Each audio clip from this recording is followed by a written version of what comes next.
when we come back, see discussing effects of TV contents on our children or on children. So this takes me to the next question. It says, what are the effects of watching TV programs on children, really? The effects of watching TV programs on children is they are conditioned to the leisure and the comfort. If they have extended times of watching TV, they are conditioned to comfort because it's easy to sit down and watch. Yeah. It's more difficult to read than to watch. They are conditioned to comfort. That's one. Two, it is bad for the sight. That screen is bad for everybody's sight. An average person in my age range is wearing glasses. Why? Our work is computer. It's the same screen, LCD. Yeah. It's the same major formative element. And we sit down, a lot of times we say we want cinema effects. You watch it in the dark. It's worse for the eyes. So it's bad for the eyes. It's bad for the brain. They pick up wrong habits. Especially the constant things that they watch. They watch certain cartoons. You know, if you are watching, like maybe you have certain stations on DSTV that they watch.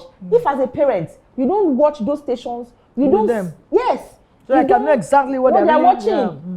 So there are sometimes actually, that you may not be able to totally eradicate certain bad things. But if you are able to watch those stations and then use your relationship, your communication to balance it out with the children, Yeah.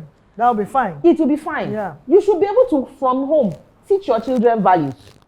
Teach them what is right. Teach them what is proper. The day they see something contrary on TV, they'll be able to say, but so. Mommy says so. This is bad. Yes. This is not and good. they'll be able to have a conversation. Sometimes, my son will sometimes say, no, I don't want to watch this. Mommy said we shouldn't watch it. But mommy, I want to watch it. Why can't I watch it? We will have the conversation. Because you have created a dialogue style with the child. But if the child only dialogues with TV, you are in for a shocker. Because these days, you will see young girls that are badly dressed. They go for parties and the girl, 7-year-old, is wearing bomb shorts. I have no issues with anybody wearing bomb shorts, but if she's wearing bomb shorts at 7, what is she going to do when she's 27? Benny. Now, if you are okay that she's, she's technically naked at 27, then it's fine, but don't complain at 27 when you were the one that was buying bomb shorts for her. At age 7. At age 7, when you were the one that was fixing nails for her at age 7. It's okay. Nobody wants their child to be at the backside of the desert when you show up in the midst of colleagues. I also don't want my children to be on the backside. Yeah. He's the one that is wearing what they wore in my father's days. I agree. But then there have to be a borderline. You have to teach morality. You have to have a conversation of morality. Moderation is divine. Yes, then you translate that conversation of morality into dressing, into what they watch, into what they hear. So my children will go to certain parties, see people dancing certain ways and be looking strange. Not because they can't pick it up, but they just know that something about this doesn't agree with what I'm taught. So we cannot leave the education and the development of our children to TV. We are going to have maladjusted children.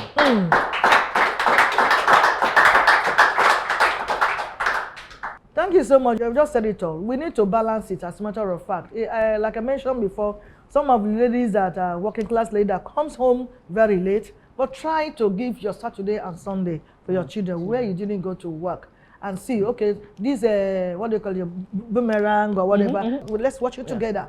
So viewing it together will let you know, maybe at least the one you are watching now, you may not be able to go back to the other episode to know, something is wrong, something is wrong somewhere, or this one is good, or this one is not good. Then you bring in that conversation, as you just mentioned, discuss with them. Okay, see this one here, there's something bad with this, so there's something good with this one. And they ask you, because children nowadays, they ask a lot of questions. Very audacious. Yes, they will ask you, then you explain to them, calmly why this other one is wrong. Like the word Tom and Jerry, all those ones. One of them is very crafty.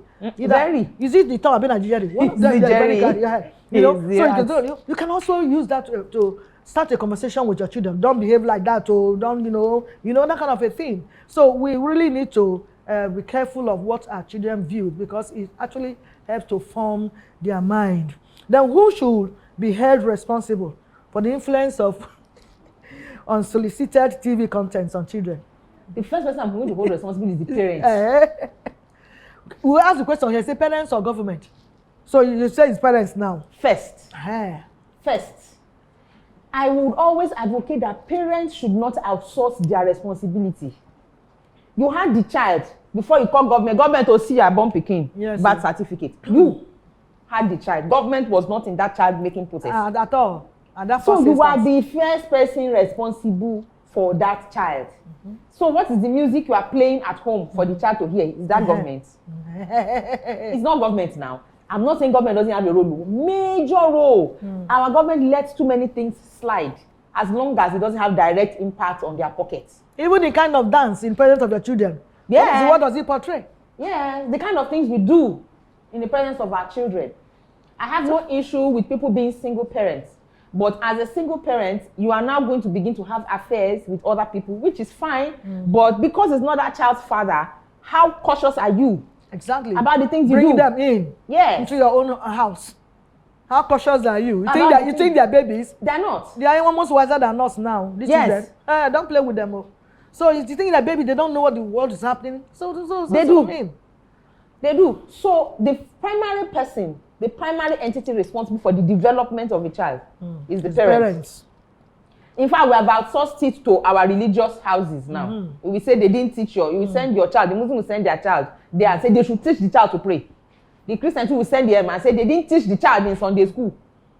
Like it's their responsibility to teach your child. Meanwhile, you brought child to Sunday school so that you can sit down in peace. Charity begins at home, so you have to start Charity from begins at home. Now, after the child, part of what the parent also has to do is sit down. You want to have, your child should have a device. Design a Gmail account, sub-account for them, so that you register YouTube for kids through it. At least 75% of unwanted TV content will be controlled. It will be above board. Exactly. They won't even load on that device for your child.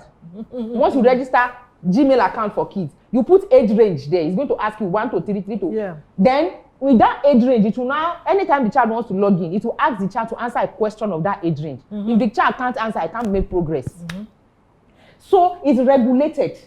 If you watch DSTV, you will see age range for whatever it is. Yeah. And the good thing about DSTV, actually, in fairness to them, it has a downside. The downside is that they repeat their programs.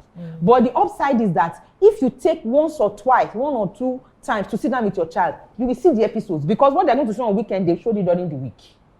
So that thing that child wants to see, at some point you will get to see it. The government too needs to apply more regulation to control what they see. It's their airways. When Twitter didn't favor them, they shut down the airways. Somebody sat down in his office in this backward, so-called Nigeria from his desk.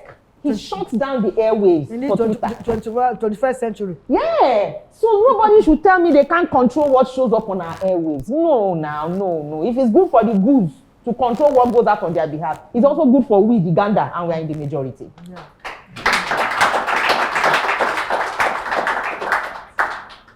It's very serious indeed. Very, very serious.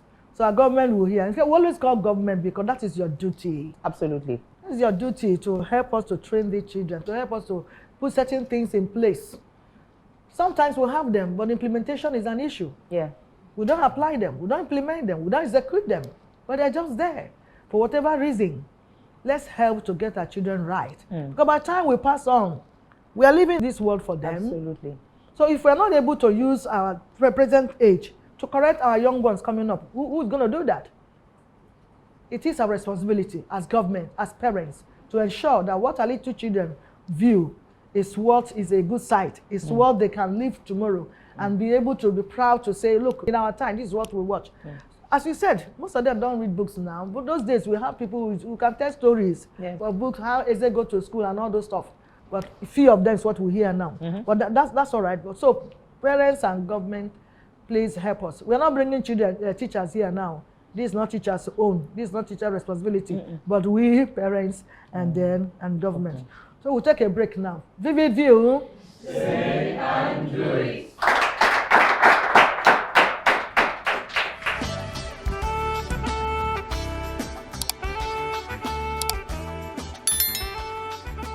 This is Vivid View.